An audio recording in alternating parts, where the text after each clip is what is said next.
ஒழுக்க வேண்டும். இந்த இடத்துல உங்க மனசுல ஒன்று சொல்றேன், உலகத்திலே உயரமானது எது?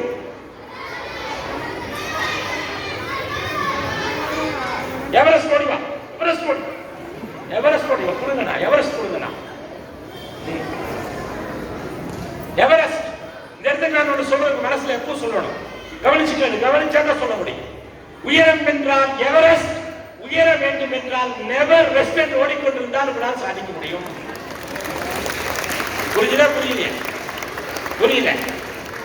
Never rest, no rest. புரியுதா?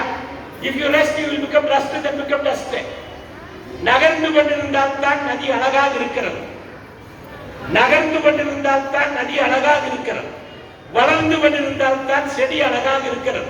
அதுபோல முயன்று கொண்டு முன்னேறி கொண்டிருந்தால் தான் மனிதனால் அழகாக இருக்க முடியும். மூச்சு விடுவதெல்லாம் மனிதன் அல்ல, முயற்சி செய்வதே மனிதன். புதிய முயற்சி செய்வீங்களா?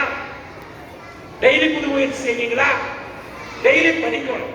என்ன படிக்கணும்னா, ஒரு நாளைக்கு ஒரு வரி பாடத்திலிருந்து வெளியே படிக்கணும். ஒரே ஒரு திருக்குறள் படிச்சா போதும். டெய்லி ஒரு திருக்குறள் படிக்கணும். அப்துல் கலாம் ஜனாதிபதி ஆனபோது கேட்டாங்க, எந்த மாதிரியான புத்தகத்தை படிச்சு நீங்க இப்படி வந்தீங்க? கலாம் 3 புத்தகத்தை சொன்னார்.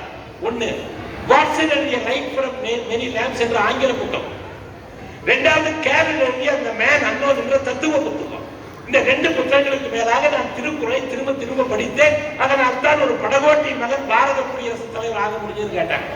உடனே பத்திரிகையாளர் கேட்டாங்க, அப்படின்னா உங்களுக்கு பிடிச்ச திருக்குறள் எதுன்னு கேட்டாங்க. அவர் நிறைய திருக்குறளை சொன்னாரு. முக்கியமா இந்த திருக்குறளை சொன்னார். என்ன அப்படின்னா, 421வது திருக்குறள். 421 மாத்திங்க. 421வது திருக்குறள் என்ன சொல்றாருன்னா, அறிவு அற்றம் காக்கும் கருவி, செருவார்க்கு உள்ளடிக்கலாக அரண். அறிவு அற்றம் காக்கும் கருவி அப்படின்னா, துன்பம் வராம நம்ம காக்கக்கூடிய ஒரே ஒரு கருவி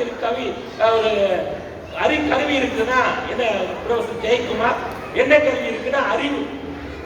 அறிவுடையார் எல்லாம் உடையார். அண்ணா சொன்னாரு, அறிவு மனசு 2 சேர்ந்து செயல்படுவது முக்கியம். அறிவு. ஒருத்தர் தப்புன்னு என்ன கேட்கிறோம்? தப்புன்னு அம்மா என்ன கேட்கு? அறிவு இருக்கான்னு கேட்கு. அப்ப அறிவு நமக்கு எங்கிருந்து கிடைக்கும் சொல்லுங்க. இங்க ஒரு சொன்னார உழைக்கணும். ஓடியார் ஓடிலாம். உழைப்புக்கு மரியாதை கொடுக்கலாம். நான் கொடுக்கல. உழைப்பு படம் எடுக்க, படம் எடுக்க. சரி வர. அறிவு நமக்கு எங்கிருந்து கிடைக்கும்? யாரோ ஒரு கையை தூக்கி இந்த பாப்பா சொன்ன கற்ற கல்வி அறிவிப்போடு கேரி வாங்க. சாமி கொடுங்க சாமி, நெல்லிக்கனி கொடுங்க சாமி. கல்வி வாசிக்கிறவங்கல்ல, அறிவு எங்கிருந்து கிடைக்கும்? புத்தகத்திலிருந்து கிடைக்கும். அறிவு அற்றம் காக்கும் கல்வி, செல்வார்க்கு உள்ளடிக்கலாக அரண் அப்படிங்கிறது. ஆக அறிவு எங்க இருக்குன்னா வாசிக்கிறது.